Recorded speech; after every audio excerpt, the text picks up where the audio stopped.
Hey guys, Mike T here with Princess Auto. Welcome to Tech Tips with Mike T.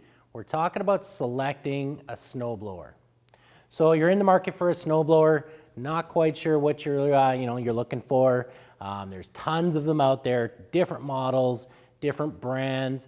So we're just going to kind of go over a couple of the basics of snowblowers. So you've got basically three options when it comes to the stages of a snowblower. So in front of us here, we have basically three units. The two outer units are single stage, which really just means that it has an auger that draws that snow and slush in and then shoots it out of the chute. If you need a little bit more, you've got deeper snow, a little bit heavier snow, that's where you may want to look to upgrading to a two-stage. So that will really have an auger reel, and it's also going to have a flight inside that as the auger chews that snow in, draws into the secondary auger and then out through your chute. So that's for deeper snow, heavier snow, bigger jobs. Now there is also a third or three-stage snowblower.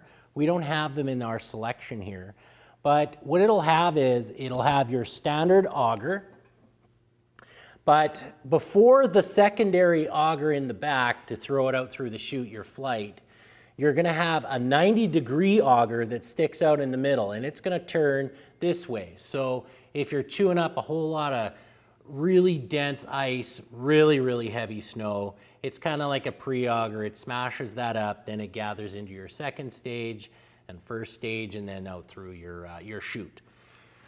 Those are basically your three-stage options. So in front of us here, we have a couple of gas units and electric units. So if you don't want to use a shovel, you just want to kind of dust off the deck just around the front yard, you can get away with maybe an electric model. So the electric model on this side, this brand is an Earthwise. It basically just needs to plug into a cord, an extension cord. In this type, it's a two-prong. Then you would go to your three-prong cord to your outlet. Basically, just plug it in. You have an on-off button at the back, and basically it's just a little electric motor. It's drawing about 13.5 amps, so you will need a fairly heavy, low-gauge extension cord, depending on the distances that you are going to be traveling around your house. But it's basically just got a small impeller. Some models will have down here, instead of it being an actual metal auger, it's going to have a heavy reinforced rubber. So it's not going to damage your decking.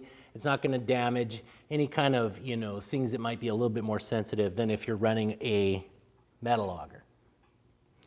Some of them will have little adjustments, shoes on the bottoms.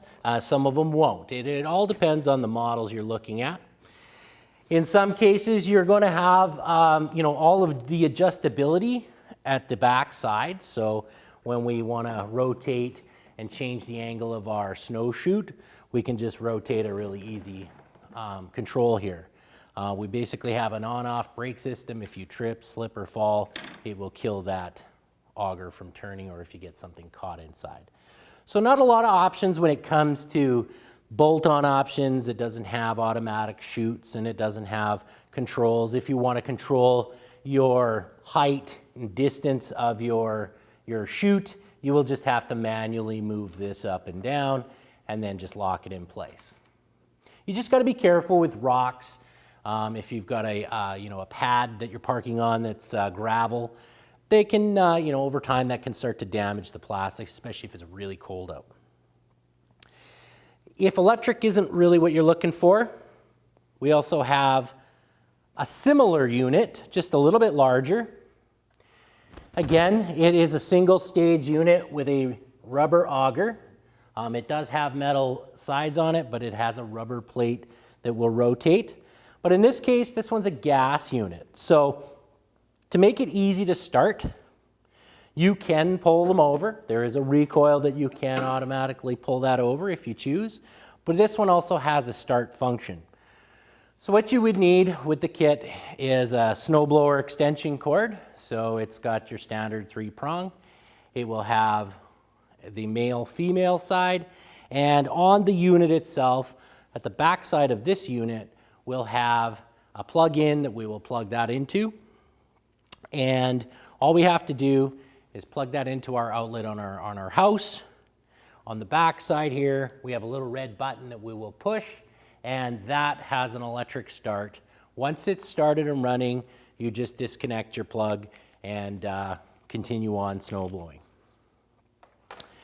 Most of these units that are gas operated in the selection of snowblowers will have a primer button. So when you're going to first start up your machine on a cold start, on the back side of this unit here, we have a primer button. So you're going to push it 3, 4, depending on what the model is telling you to prime with.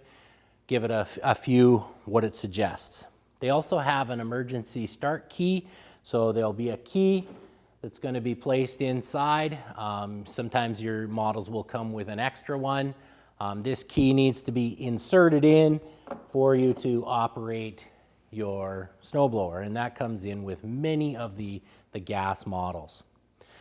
As for controlling your chute on this unit, you basically have a rotatable handle down here, so you do have to reach over, and then you also have adjustable chutes through adjusting your height and your distance. Again, a plastic chute, so you just have to be careful with heavy rocks, large chunks of ice, that kind of stuff that can damage chutes. Now, if you really want to, get into the big jobs, that's where we start getting into the large walk-behind type units that all the controls are going to be on the back side. We're going to be able to just rotate our chute wherever we would like it to go, super smooth. We also have controls that will adjust through a cabling system our height and distance that we want to shoot our snow out of the chute. And then we've got drive systems. So these are basically single stage systems over here where it will run, but you're going to be pushing it, and there's a little bit more effort. On these units here, in this case, this Remington has a 5-speed forward gearbox. So we could select how fast we want to move this with this, and it's you'll be getting dragged behind it, so you got to be careful on slippery surfaces. You don't want to go too fast. And then it also has a 2 reverse gear system, so a kind of a low range and then a higher range. So when you're backing up and all of that, you're not really dragging it, it's going to walk with you. So all the controls are really handy right where you are. It's got the dual safety and startup systems, so you have to have these both down for it to operate. That way, if you trip up, safety is involved in this unit. It also has a light, so on the front here it has a light.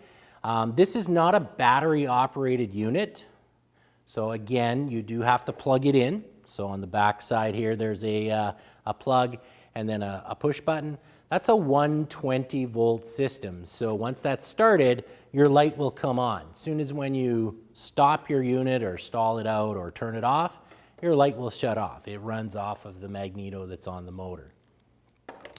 In this case, again, we have a push button primer and then a kind of a choking system to allow for more or less fuel as you warm up your engine.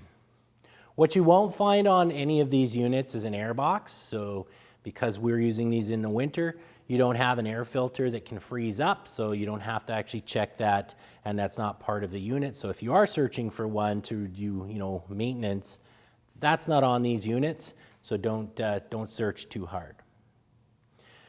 Some of the models also come with cleanouts. So in this case, there's a bracket on the back of this unit, and it has a little mini shovel for reaching in, cleaning out the chunks of snow. In that odd case where you're blowing snow in your driveway and all of a sudden you run over your extension cord for your block heater. That gets wrapped up inside here. Well, a couple of things can happen. Hopefully you're not electrocuting yourself, but it can wrap around to the point where it will stall the engine out. Well, the last thing you want to do is start reaching in there because that auger could be under tension, and they come with these to kind of jar anything loose, clean out any of the excess snow that can build up, especially if you're in slushy and then it starts to freeze. You want to chip that away because that'll just be issues later on when you go to restart it. So a lot of them have a little shovel so you don't actually have to put your hands in them. And they have a nice little handy mount at the back side. Well, that's it for Tech Tips with Mike T. We'll see you next time.